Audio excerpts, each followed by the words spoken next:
قیامت کی جو نشانیاں قرآن نے بتائی ہیں، تو قرآن تو 1400 سال سے کہہ رہا ہے کہ قیامت قریب آ گئی ہے، اور حدیثوں میں بھی یہ ہے کہ قیامت قریب آ گئی ہے۔ تو اس کو یوں سمجھنا چاہیے کہ اللہ کے حکم کے مطابق اس کا فرمان جو ہے، چونکہ اس کے دن جو ہیں، یعنی ہمارا ایک دن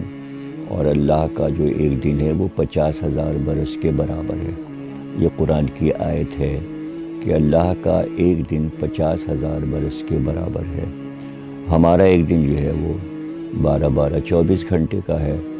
تو اللہ کے یہاں ایک دن 50,000 برس کا ہے۔ تو اگر زمین کی میعاد اور یہ دنیا بننا اور اس کا ہمیں پتہ چل جائے، تو اگر 50,000 برس پورے نہیں ہوئے ہیں دنیا کو بنے، تو ابھی تو دنیا کو بنے ایک دن بھی نہیں گزرا۔ ایک دن گزر جائے تو پھر دوسرا دن شروع ہوگا۔ تو اگر 50,000 برس اس معاشرے اور دنیا کو بنے ہوئے ہیں، تو ابھی تو اللہ کا ایک دن گزرا ہے۔ لیکن اللہ پہلے سے یہ تنبیہ کیے جا رہا ہے کہ ایک دن آنے والا ہے جسے قیامت کہتے ہیں، اس کی تیاری رکھو، اس لیے کہ وہ ایک بہت ہی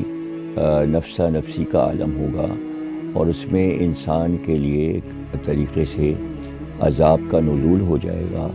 اور وہی لوگ بچ سکیں گے جو صاحبان ایمان ہیں اور جو اللہ رسول پر پکا یقین رکھتے ہیں اور جو دین پر عمل کرتے رہے، وہی لوگ بچ سکیں گے۔ یہ سب حضور کی حدیثیں بہت ہی تفصیل سے اور خاصی تعداد میں موجود ہیں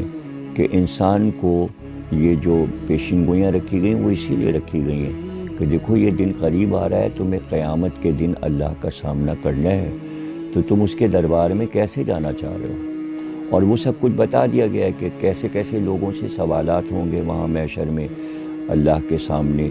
تو اس کے لیے سب سے اہم ترین بات جو ہے وہ فرما دی گئی کہ اللہ تمہاری نیتوں کو دیکھتا ہے، اور اچھے اعمال لے کر ہمارے پاس آنا، اور جب تم برے اعمال لے کر آؤ گے تو اس کی بھی سزا دی جائے گی، اور اچھے اعمال لے کر آؤ گے تو اس کی جزا دی جائے گی۔ یہ سارے خوشخبریاں بھی اور ڈرانے کی آیات بھی یہ سب قرآن میں موجود ہیں کہ انسان کو کس طرح اللہ تنبیہ کر رہا ہے۔ تو یہ اسی لیے نشانیاں قیامت کی ہیں تاکہ لوگ سمجھیں کہ واقعی میں قیامت آنے والی ہے، اور قیامت کا مطلب ہے اللہ کے سامنے حاضر ہونا۔ تو کیا آپ اپنے مالک، اپنے آقا کے سامنے اس قابل ہیں کہ وہاں پر سر اٹھائیں آپ، اور آپ بات کر سکیں اور جواب دے سکیں؟ اللہ کے فرشتے پوچھیں گے، اور اللہ کے دربار میں پوچھا جائے گا کہ کتنی نیکیاں کی ہیں اور کتنے تم نے معاشرے کے لیے برائیاں کی ہیں۔ تو یہ ایک طریقے کی تیاری ہے کہ اللہ قیامت کی بار بار قیامت کی پیشین گوئی قرآن میں بھی آتی ہے اور نبی نے اپنے حدیثوں میں بھی دی ہے، تو تاکہ یہ محسوس کرے کہ قیامت قریب ہے۔ جب انسان کو یہ معلوم ہوگا تو قیامت کی ہولناکی پڑھے گا نا، تو پھر وہ اس پہ مجبور ہوگا کہ وہ خوف الہی میں مبتلا ہو۔ اگر خوف الہی نہیں ہوگا تو معاشرہ جو ہے وہ بالکل بے لگام ہو جائے گا، اور جو کچھ ہو رہا ہے معاشرے میں تو ایک دوسرے کو ہم کہتے ہیں کہ یہ کیا ہو رہا ہے، یہ کیا ہو رہا ہے، تو وہ اسی لیے ہو رہا ہے کہ اللہ کا ڈر دلوں سے نکل گیا ہے۔ اگر خوف الہی موجود ہو تو انسان کبھی بھی ایسی باتیں نہ کرے جو معاشرے کے لیے نقصان دہ ہیں۔